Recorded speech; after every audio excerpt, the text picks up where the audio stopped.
Baik, Assalamualaikum warahmatullahi wabarakatuh. Kembali kita ke materi pertemuan kelima. Kita akan membahas sistem fermentasi ya. Beberapa pertemuan yang lalu sudah kita bahas wadah untuk fermentasi yang harus menjadi fokus perhatian. Kemudian media fermentasi, sebelumnya juga kultur fermentasi ya. Nah, apalagi yang mendukung proses fermentasi adalah sistem fermentasi itu sendiri. Nah, yang mempengaruhi sistem fermentasi yang digunakan tentunya dipengaruhi oleh starter kultur yang digunakan, kemudian media, terutama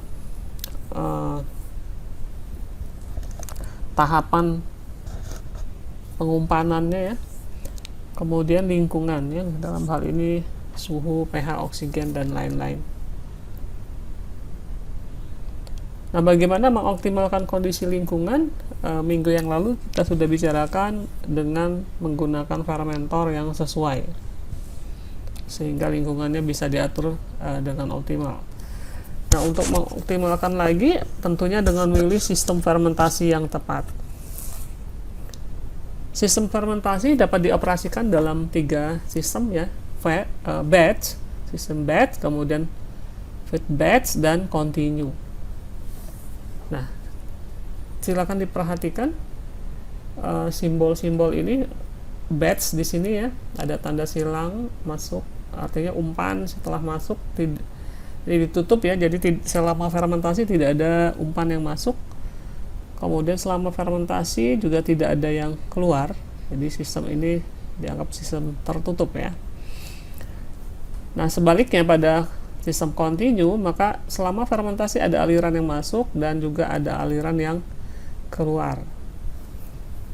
Demikian pula dengan yang semi batch atau semi continue, maka ini pada periode tertentu ada aliran yang keluar,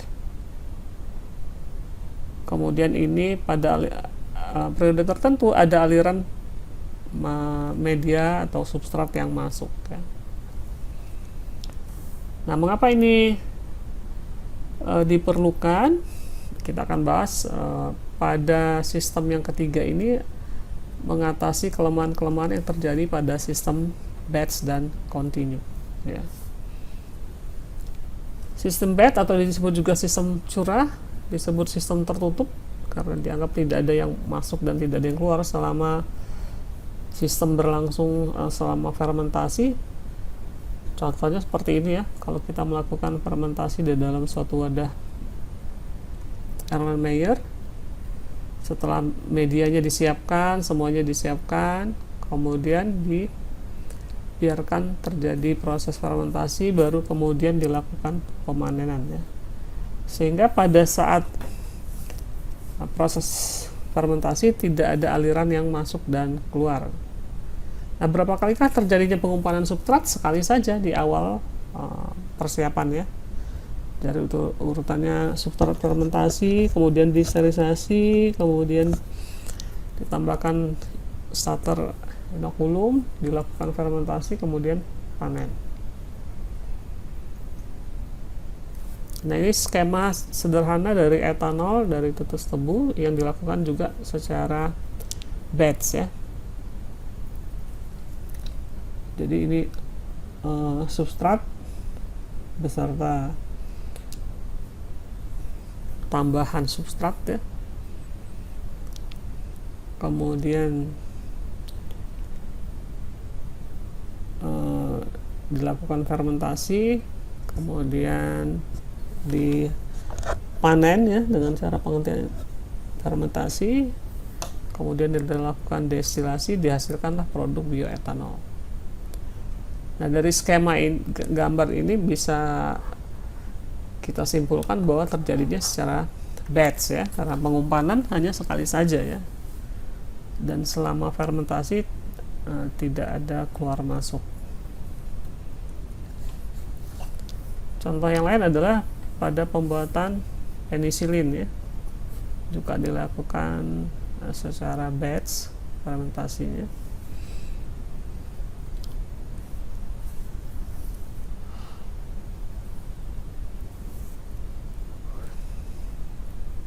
Nah, ini layout dari fermentasi secara batch. Jadi hanya sekali saja persiapannya sampai akhirnya dipanen untuk destilasi ya, karena ini produk alkohol ya. Nah, ini kalau ini tampak bahwa ini tidak bukan sistem tertutup ya, ada substrat yang masuk selama proses fermentasi dan juga yang dikeluarkan ya. Artinya ada aliran keluar dan masuk ya. Jadi ini tipikal dari fermentasi yang kontinu. Nah, batch reaktor contohnya seperti di gambar ya. Karena sistem batch, tentunya proses sterilisasi juga dilakukan dengan sistem batch ya. Nah, pada pertumbuhan sistem batch tidak ada kata kuncinya, tidak ada media yang masuk ya, ataupun ada media yang keluar selama proses fermentasi ya. Sehingga yang terjadi di dalam wadah fermentasi tersebut ada 1, 2, 3, 4 tahapan ya, fermentasi.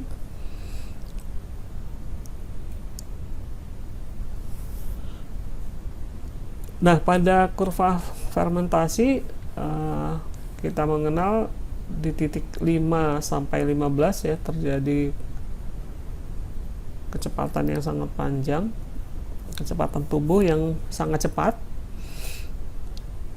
Ini disebut dengan exponential growth phase ya, atau period ya.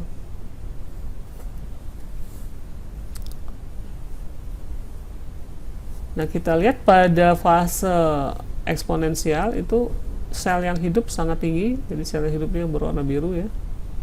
Kemudian yang mati berwarna merah, yang ini berwarna hijau.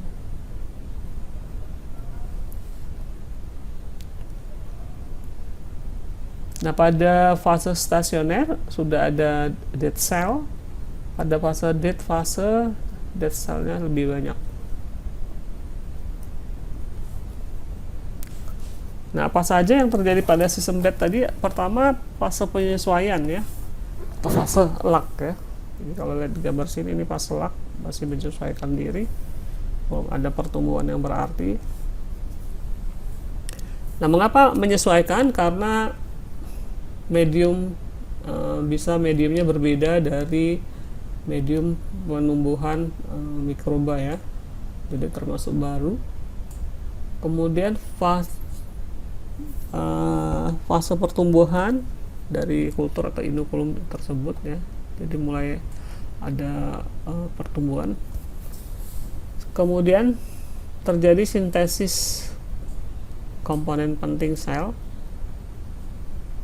Nah, yang demikian itu merupakan perbaikan sel-sel yang rusak ya, itu terjadi di fase penyesuaian.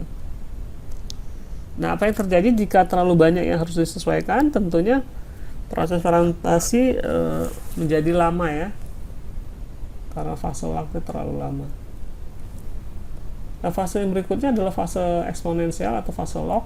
Peningkatan biomasanya sangat cepat, dan jika dibuat grafik terhadap waktu akan terbentuk suatu garis lurus.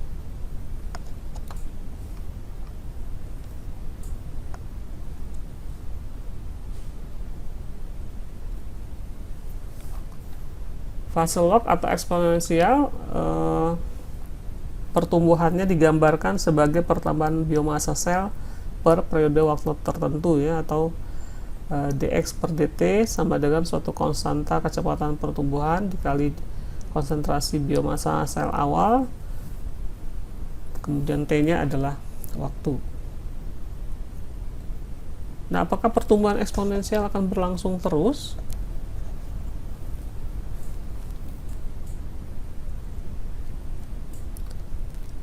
Kembali ke grafik ya.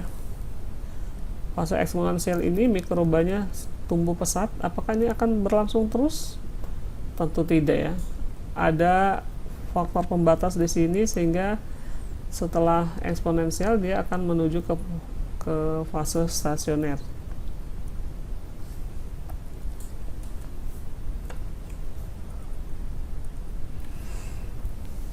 Nah, apa yang menyebabkan dia tidak tumbuh terus? Tentunya faktor pembatasnya adalah bisa saja nutrisinya habis digunakan sehingga tidak terjadi pertumbuhan lagi.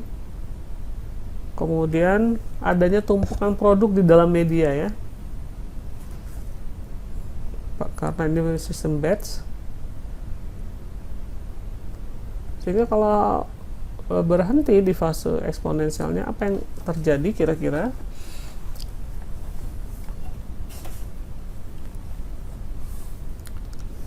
Jadi kalau terhenti maka akan memasuki fase stasioner ya.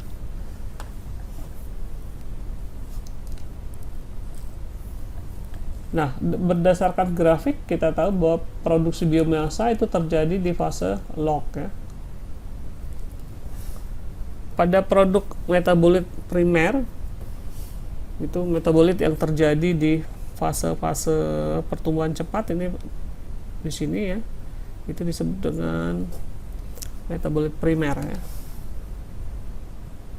Sebaliknya kalau sekunder bisa terjadi di fase ini dan bahkan di fase kematian, di sisa-sisa akhir fase kematian. Sehingga kalau kita memproduksi metabolit primer, maka kondisi kultur dikondisikan agar fase eksponensialnya panjang ya, karena dia diproduksi di fase eksponensial. Sedangkan jika metabolit sekunder itu terjadi di fase stasioner, maka supaya dia cepat membentuk produksi di sini, maka ini dipercepat ya. Ini tidak boleh terlalu lama ya, dibuat sangat singkat.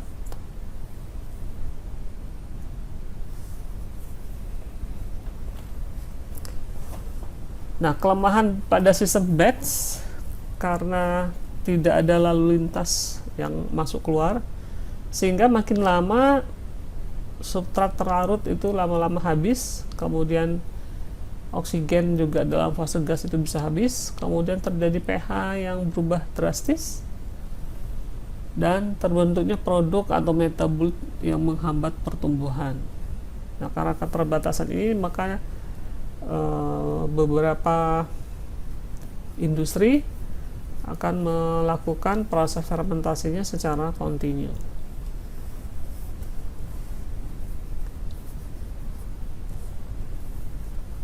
Nah, pada sistem kontinu karena selalu ada aliran yang masuk, aliran substratnya, harapannya adalah fase eksponensial karena dapat pasokan substrat yang baru tidak segera beralih ke fase stasioner ya, sehingga fase eksponensialnya bisa diperpanjang. Pada sistem batch, kultur sulit dipertahankan pada fase eksponensial terus-menerus ya, karena kehabisan substrat tadi. Sehingga dikembangkanlah model fermentasi sistem kontinu. Nah, simbol untuk proses kontinu ada tanda panah di sini, yang artinya substratnya selalu masuk, kemudian nanti ada yang keluar. Seperti ini.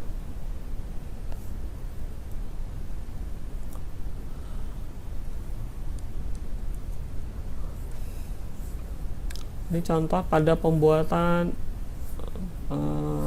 bioetanol yang dilakukan secara kontinu. Nah, karena proses peralatan sistem kontinu, maka proses sterilisasinya juga harus dilakukan secara kontinu.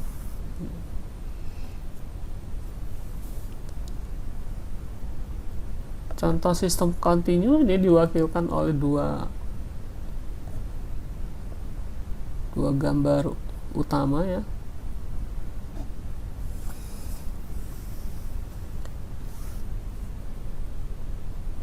Ada aliran masuk, jadi continuous input of nutrient, kemudian continuous removal of waste ya.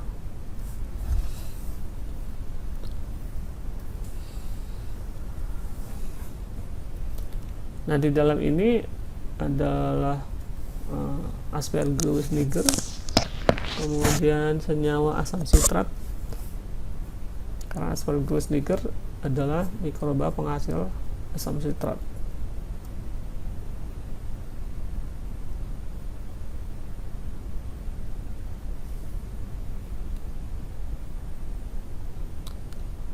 Ini juga sama, contoh yang continue disimbolkan dengan adanya tanda panah, artinya selalu ada masukan yang masuk.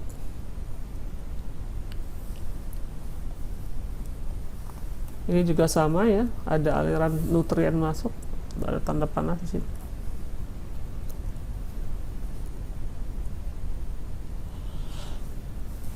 Nah, kelebihan fermentasi kontinu ternyata produktivitasnya lebih tinggi ya.